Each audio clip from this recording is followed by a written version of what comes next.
নবী আমার যখন কথাটা শুনলেন, দয়ার নবী এলান করে দিলেন, ও পুরুষ তোমরা শোনো রে, তোমাদের বিবিদের যখন মাসিক হবে, তোমাদের বিবিদের যখন হাইজ হবে, খবরদার খবরদার তাকে পেছন থেকে তোমরা আলাদা করে দিও না। একই পাঞ্জরে তোমরা ঘুমাবে, গায়ে গা লাগিয়ে তোমরা ঘুমাবে, তোমাদের কোনো গুনাহ হবে না। আল্লাহ নবী বলেছেন, বিবির রান্না বান্না করা তোমরা খাবে, তোমার কোনো গুনাহ হবে না। তাদের পানি নিয়ে আসা করা খাবে, গুনাহ হবে না। ভাত রান্না করা খাবে, রুটি করা খাবে, কোনো গুনাহ হবে না। কিন্তু নবী বলেছেন, পুরুষ একটা কাজ তোমরা শুধু বিবির সাথে করবে না মাসিকের হালাতে। সেই কাজটা কি?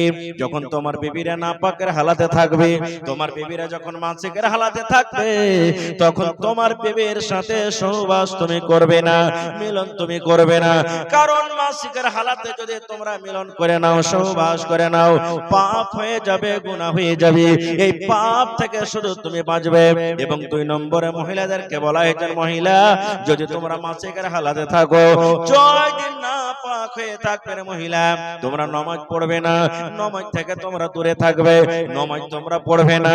এবং রমজান মাসে যদি কোনো মা, খালা, দাদি, নানির যদি মাসিক হয়ে যায়, নবী বলেছেন, মহিলা জয় দিন তুমি না পাক হয়ে থাকবে, তুমি রোজা রাখবে না, জয়টা তোমার রোজা ছুড়বে, অন্য মাসে তুমি রোজা পূর্ণ করে নেবে। নারে তাকবীর। তাহলে দেখেন, যে ইহুদিরা স্ত্রীদের মাসিক হতে গেলে বিছানে নিতক না আলাদা করে রাখতো, নবী বললেন এটা জুলুম, এটা অত্যাচার। খবরদার তোমরা নিজের নিজের স্ত্রীর সাথে এরকম ব্যবহার করবে না। খুব একটাই কাজ থেকে শুধু বাঁচবে, সহবাস। বিবিকে তুমি চুমা দিতে পারো, বিবির গায়ে গা মিলিয়ে তুমি ঘুমাও, কোনো অসুবিধা নাই। তাদের রান্না বান্না করা খাও, কোনো গুনাহ নাই। এবং আর একটা হাদিস আপনাদের সামনে বলি, আল্লাহ নবী সাল্লাল্লাহু আলাইহি সাল্লামের স্ত্রী মা আয়েশা রাদিয়াল্লাহু তাআলা আনহা বলেন, নবীর পাঞ্জরে একদিন আমি বসে আছি, আমার পাঞ্জরে নবী আমার বসে আছেন। যেমন আমরা দুনিয়াতে স্বামী স্ত্রীতে গল্প করি, মা আয়েশা বলেন, আল্লাহর নবীর পাঞ্জরে আমি বসে আছি এবং আমি গিলাসে করে দুধ পান করে কিংবা পানি পান করে। মা আয়েশা বলেন, নবী আমার দিকে দেখছেন, আমার বিবি আয়েশা গিলাসের কোন জায়গাতে মুখ লাগায়ে পানি পান করেন।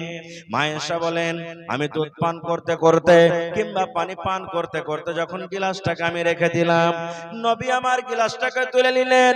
মা আয়েশা বলেন, যে জায়গাতে আমি আয়েশা মুখ লাগায়ে, ঠোঁট লাগায়ে পানি পান করলাম, আমার নবী আমার মুখ লাগা জায়গাতে নিজের মুখ লাগায়ে পানি পান করতেন। শুধু তা নয়, মা আয়েশারও বলেন, আমি হাড্ডিতে কামড় দিয়ে দিয়ে খাই, আমি গোশত ছিঁড়ে ছিঁড়ে খাই, কামড় দিয়ে দিয়ে খাই। আমি যখন খেতে খেতে থালাতে রেখে দিলাম, দয়ার নবী পিসটাকে নিয়ে নিতেন। মা আয়েশা বলেন, যে জায়গাতে আমি আয়েশা কামড় দিয়ে দিয়ে দিয়ে দিয়ে আমি খাইতাম, নবী আমার কামড় দেওয়া জায়গাতে নিজের দাঁত লাগায়ে কামড় দিয়ে দিয়ে নবীজি খাইতেন। এবং মা আয়েশা শেষে কি বলছেন জানেন? আমি মাসিকের হালাতে তখন থাকতাম, আমি হাইজের হালাতে তখন থাকতাম। এদিক থেকে কি বুঝতে পারলাম আমরা? যে ইহুদিরা মাসিক হতে গেলে বিবির ঝুট্টা কাঞ্জিরা খাওয়া দূরের কথা, পাঞ্জরে ঘুমাইতে দিত না, নবীজি মাসিকের হালাতে, হাইজের হালাতে নিজের বিবির ঝুট্টা কাঞ্জিরা পর্যন্ত খেয়েছেন। মান সম্মান বাড়ালেন না, বাড়ালেন না মেয়েদের?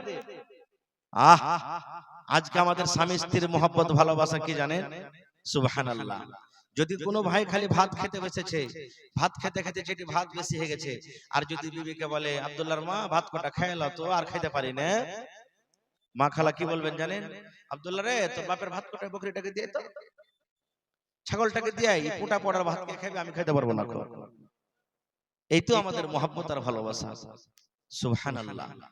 ভাই আমার, আল্লাহ তাবারাক ওয়া তাআলা কোরআনে একটা সূরা আছে, সূরাতুশ শুরা, সেই কোরআনে আল্লাহ বলছেন, দুনিয়ার মানুষ, আমি আল্লাহ যাকে ইচ্ছা করি বেটি দান করি, আমি আল্লাহ যাকে ইচ্ছা করি বেটা দান করি, আমি আল্লাহ যাকে ইচ্ছা করি বেটা বেটি দুটোই দান করি, আমি আল্লাহ যাকে ইচ্ছা করি বাঁধ করে রাখি। এরকম দুনিয়াতে মানুষ আছে না নেই? আপনাদের এলাকাতে, আপনার গ্রামে আছে।